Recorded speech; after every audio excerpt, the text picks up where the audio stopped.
अस्सलाम वालेकुम दोस्तों। आज 22 जुलाई है और मैं आपका दोस्त नदीम अकरम हाजिर हूं मिडल ईस्ट की 12 बड़ी और धमाकेदार खबरों के साथ। आज की खबरों में बात होगी, तेहरान में एयर डिफेंस सिस्टम एक्टिव हो गया है। दक्षिण ईरान धमाकों से दहल उठा है। ट्रंप ने ईरान के पेक्सिस माउंटेन पर हमले की खुली धमकी दे दी है। जवाब में ईरान ने पूरे इलाके में जंग फैलाने की चेतावनी दे दी है। उधर ब्रिटेन से अमेरिकी B-1 बॉम्बर उड़ चुके हैं। कुवैत में अमेरिकी एयरबेस के पास रडार सिस्टम तबाह करने का दावा किया गया है। जिद्दा में रहस्यमयी धुएं का गुब्बार उठा है और ईरानी सेना ने दुश्मन का आत्मघाती ड्रोन मार गिराने का दावा किया है। इन सब के बीच पूरे मिडल ईस्ट में हालात हर गुजरते लम्हे के साथ और ज्यादा संगीन होते जा रहे हैं। तो बिना वक्त जाया किए शुरू करते हैं आज की पहली और सबसे बड़ी खबर से, जो आप अपनी स्क्रीन पर देख रहे हैं। तेहरान के पश्चिम और पूर्वी हिस्सों में एयर डिफेंस सिस्टम एक्टिव। दोस्तों, ईरान की राजधानी तेहरान से इस वक्त बड़ी खबर सामने आई है। रिपोर्ट्स के मुताबिक शहर के पश्चिम और पूर्वी इलाकों में एयर डिफेंस सिस्टम एक्टिव कर दिया गया है। बताया जा रहा है कि आसमान में संदिग्ध गतिविधि के बाद सुरक्षा एजेंसियों ने तुरंत कार्रवाई शुरू की। फिलहाल ये साफ नहीं कि एयर डिफेंस के संभावित खतरे के जवाब में एक्टिव हुआ। वहीं आप दूसरी खबर देखिए, दहल उठा बेहबान। दोस्तों, दक्षिण ईरान के बेहबान शहर से इस वक्त बेहद बड़ी खबर सामने आई। शुरुआती तस्वीरों और वीडियो में जोरदार धमाकों की आवाजें सुनाई दे रही हैं, जिसके बाद पूरे इलाके में अफरा तफरी का माहौल बन गया।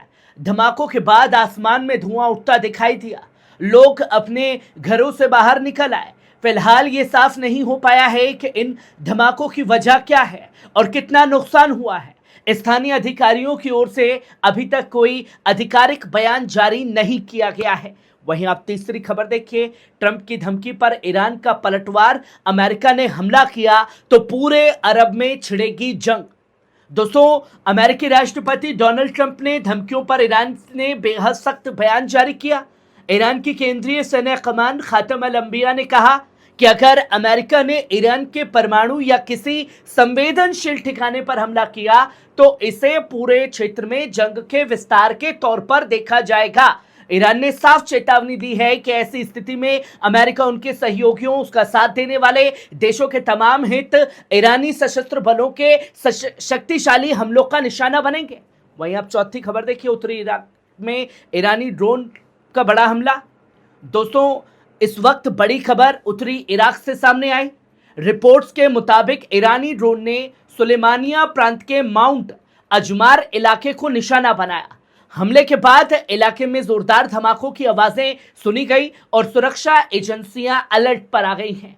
फिलहाल ये साफ नहीं हो पाया है कि इस हमले में कितना नुकसान हुआ या असली निशाना क्या था। इराकी और ईरानी अधिकारियों की तरफ से अभी तक इस घटना की जानकारी जो है वो लोगों के सामने नहीं लाई गई है। वहीं आप पांचवी खबर देखिए, जंग में उतरा ब्रिटेन। दोस्तों, ब्रिटेन के नए प्रधानमंत्री एंडी बर्नम ने पद संभालने के सिर्फ 2 दिन बाद और विवादित बड़ा फैसला लिया। रिपोर्ट्स के मुताबिक उनकी सरकार ने ईरान पर अमेरिकी हमलों के लिए ब्रिटिश सैन्य ठिकानों के इस्तेमाल को मंजूरी दे दी। इस फैसले के बाद ब्रिटेन के सीधे तौर पर इस जंग में शामिल होने की आशंका बढ़ गई। हालांकि ब्रिटिश सरकार इन कार्रवाइयों को रक्षात्मक बता रही है। आलोचकों का कहना है कि ये मंजूरी पूरे क्षेत्र में तनाव और टकराव बढ़ा सकती है। वहीं आप छठी खबर देखिए, ईरान की पाबंदी, अमेरिका का बड़ा दावा। दोस्तों, अमेरिकी सेंट्रल कमांड सेंटकॉम ने ईरान के खिलाफ जारी नाकेबंदी को लेकर बड़ा दावा किया है। सेंटकॉम के मुताबिक 21 जुलाई तक अमेरिकी फौज ने 8 व्यापारिक जहाजों का रास्ता बदल दिया है, जबकि एक जहाज को आगे बढ़ाने से रोकने के लिए निष्क्रिय कर दिया है। अमेरिकी सेना का कहना है कि यह कार्रवाई ईरान पर लगाई गई नाकेबंदी को पूरी तरह लागू करने के लिए की गई है। फिलहाल प्रभावित जहाजों, उनके सामान और ठिकानों की जानकारी सार्वजनिक नहीं की गई है। वहीं आप ये 7वीं खबर देखिए, अमेरिका से लेबनान के लिए शुरू होगी सीधी उड़ानें। दोस्तों, अमेरिकी राष्ट्रपति डोनाल्ड ट्रंप ने लेबनान को लेकर बड़ा ऐलान किया। लेबनान के राष्ट्रपति जोसेफ ओइन से मुलाकात के बाद ट्रंप ने कहा उनकी सरकार सभी अमेरिकी एयरलाइंस को लेबनान के लिए सीधी उड़ानें शुरू करने की इजाजत देगी। ट्रंप ने राष्ट्रपति ओइन के काम की तारीफ करते हुए कहा कि इस फैसले से अमेरिकी नागरिक आसानी से लेबनान की यात्रा कर सकेंगे। अब अमेरिकी प्रशासन और विमानन एजेंसियां इस आदेश को लागू करने की प्रक्रिया आगे बढ़ाएंगी। वहीं आप ये 8वीं खबर देखिए, ईरान के पीएक्स माउंटेन पर जल्द होगा अमेरिकी हमला, ट्रंप ने दी खुली धमकी। दोस्तों, अमेरिकी राष्ट्रपति डोनाल्ड ट्रंप ने ईरान के पीएक्स माउंटेन को लेकर बड़ा बयान दिया। पत्रकार ने उनसे पूछा कि क्या ईरान के परमाणु सेंट्रीफ्यूज इस पहाड़ के अंदर पहुंचा दिए हैं। ट्रंप ने कहा अमेरिका के पास इसकी आधिकारिक जानकारी मौजूद नहीं है और मीडिया की खबरें कई बार गलत साबित होती हैं। हालांकि इसके बाद उन्होंने साफ तौर पर कहा कि शायद ये खबर सही भी हो, अमेरिका इस इलाके पर बहुत जल्द हमला कर सकता है। वहीं आप 9वीं खबर देखिए, ब्रिटेन से उड़े कई अमेरिकी B-1 बॉम्बर, ईरान पर बड़े हमले की आशंका। दोस्तों, ब्रिटेन के RAF फेयरफोर्ड एयरबेस से कई अमेरिकी B-1 बॉम्बर विमानों के उड़ान भरने की खबरें सामने आई। ये विमान लंबी दूरी तक भारी हथियार और मिसाइलें ले जाने की क्षमता रखता है। उड़ानों का मकसद और इन विमानों की मंजिल अभी आधिकारिक तौर पर साफ नहीं की गई है। हालांकि ईरान और अमेरिका के बीच जारी तनाव को देखते हुए आशंका ये जताई जा रही है कि ये किसी बड़े सैन्य ऑपरेशन की तैयारी हो सकती है। वहीं आप ये 10वीं खबर देखिए, सऊदी अरब के जिद्दा में उठा घने धुएं का गुब्बार। दोस्तों, सऊदी अरब को जिद्दा शहर से घने धुएं का बड़ा गुब्बार उठता हुआ दिखाई देने की खबरें सामने आई हैं। सोशल मीडिया पर सामने आए वीडियो और तस्वीरों में दूर तक काला धुआं नजर आ रहा है। हालांकि अभी तक इस धुएं की वजह की आधिकारिक पुष्टि नहीं हुई है। ये साफ नहीं है कि ये किसी आग, औद्योगिक हादसे या किसी दूसरी घटना का नतीजा है।